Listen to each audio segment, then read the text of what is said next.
Ушел из жизни великий артист, всенародно любимый актер Василий Семенович Лановой.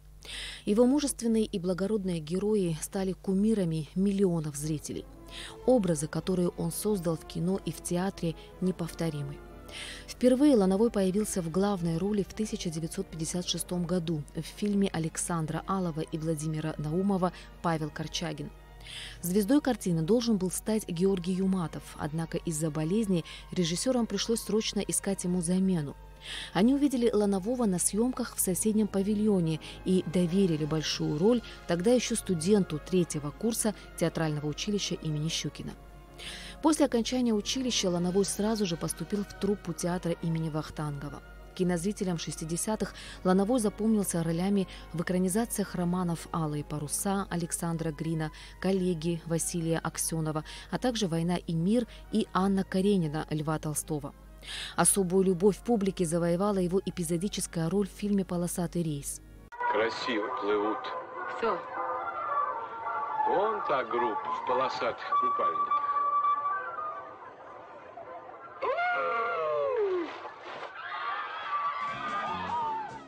В его долгой жизни было много замечательных ролей, но, пожалуй, главным для его зрителей и поклонников оставался образ Ивана Вараввы из фильма «Офицеры». Герой Ланового – офицер, патриот, настоящий друг и настоящий человек.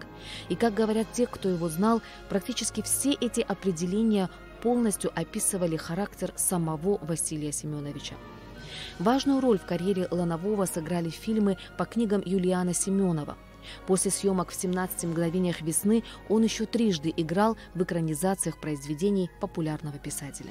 В 80-е годы Лановой реже снимался в кино. Большую часть времени он стал уделять театру, где преподавал сценическую речь.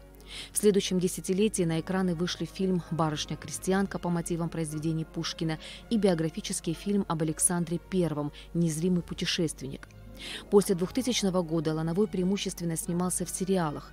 Из наиболее заметных работ актера стали роли Юрия Андропова в «Брежневе» и современная телевизионная адаптация «Офицеров», где Лановой сыграл отца одного из героев ветеранов войны в Афганистане. За свою карьеру Василий Лановой сыграл более 80 ролей в кино и более 60 на театральной сцене. Василий Лановой был желанным гостем различных театральных и кинофестивалей.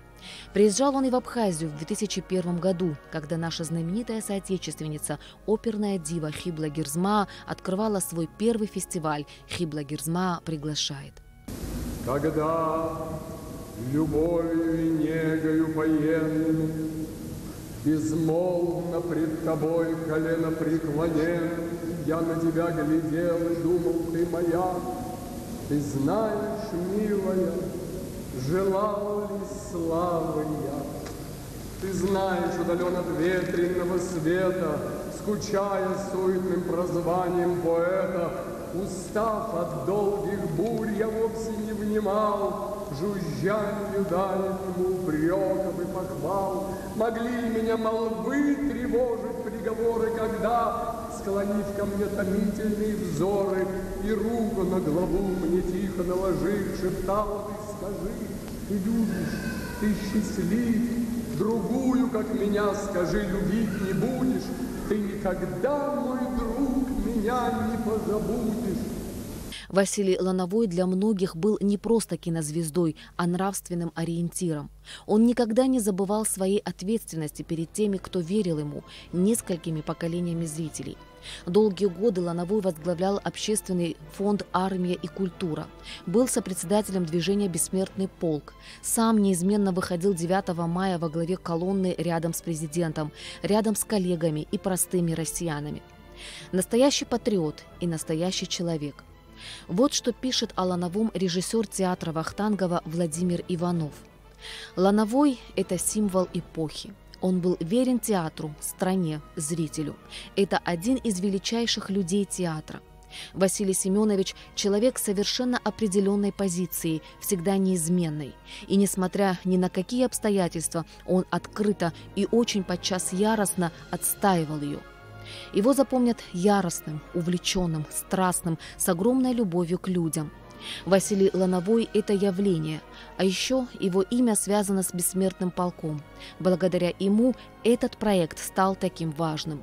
Он был его олицетворением, а страна этим гордилась. Гордился и он.